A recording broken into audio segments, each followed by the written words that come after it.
did have a speaker, but they don't need to speak. They can, because the bill is what we're owed. All right, number 4. Yeah, item number 4, HB 0855 by Reeves, and he is here. We have a motion. We have a second on the bill, and I believe you have an amendment. Yes, sir, I do. It is 6387. That's what we have. I have a motion and a second on the amendment. Motion, second on the amendment. You want the amendment on the bill? Yes, sir, I do. Does it make the bill? It does make the bill. Okay. All those in favor say aye, attaching 6387 to the bill. Aye. Opposed, nay. It is on the bill. Please tell us about your amended bill. Thank you, Mr. Chair. HB 855 ensures that the primary election format is extended to county-level partisan office nominations rather than party conventions.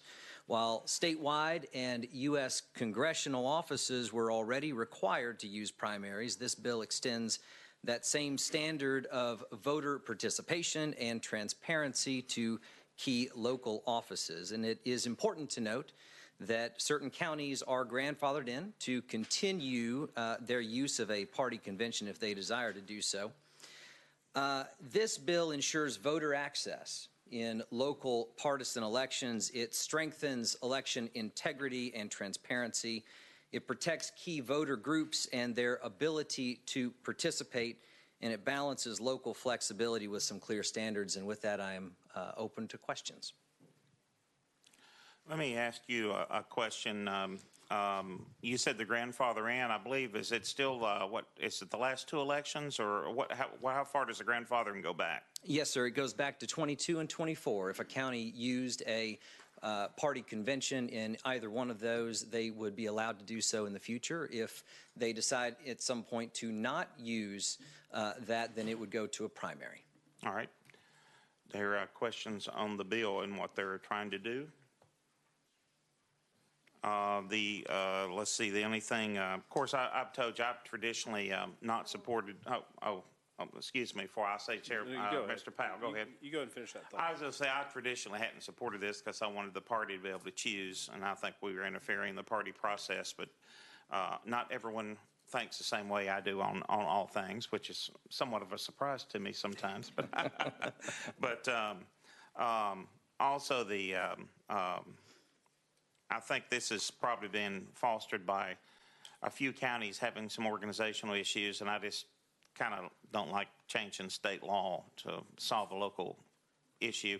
I know back, I think it was 2008 or 2010, probably 2008, the right at kind of the height of the Tea Party movement, Rutherford County was taken over by outside groups, and while the regular party was kind of feuding over a local issue, and then they got back together and took it back over.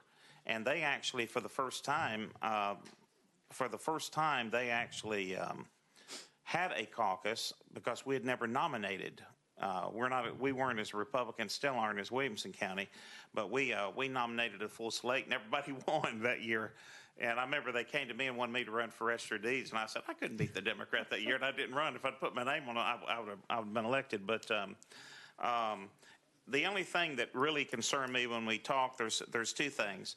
Small counties that currently run as independents, they will not be able to, in many cases, they don't want to upset the apple cart, and they've never had a Republican primary, and they don't want to call it and charge the local small counties a lot of money. So they get feedback from members on that. And the other things is sometimes there is an emergency that the party has, like on a judge is a vacancy, or they miss the filing deadline, and sometimes calling a caucus in smaller counties can put someone on the ballot that they normally weren't going to because the county party missed the deadline. So I brought these questions up so you can address those. I appreciate that, Mr. Chair. Yes. So we have addressed the small county issue by making sure that we are grandfathering in counties that have used those recently. Also, I note that the smallest county that at least our party chairman has told me has used a party convention is Wayne County. There are 19 or 20 other counties smaller than that have traditionally used a primary. Also, you've addressed emergency situations. This bill does not touch 2-13-204, which allows for a party convention in the case of a death or a withdrawal. So this bill does not touch that. Any other questions on the board of the member? If not, you we have we have no speakers on this. That was the other bill. With no one to ask any questions, anybody opposed to calling the vote? If not, open the board for a vote. Has it been? Let's try to see what we're going to do here. Everybody for the bill, vote yes. Vote no if you're opposed. It still ain't working.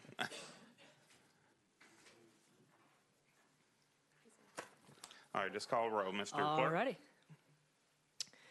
Representatives Bricken. Aye. Bricken votes aye. Howell. Aye. Howell votes aye. Leatherwood. Aye. Leatherwood votes aye. Moon. Aye. Moon votes aye. Powell. No. Powell votes no. Wright. Aye. Wright votes aye. Chairman Rudd. No. Chairman Rudd votes no. The total is 5 ayes and 2 noes. Bill passes out to State and Local Full Government Committee. Thank you, Mr. Chair and committee. Thank you.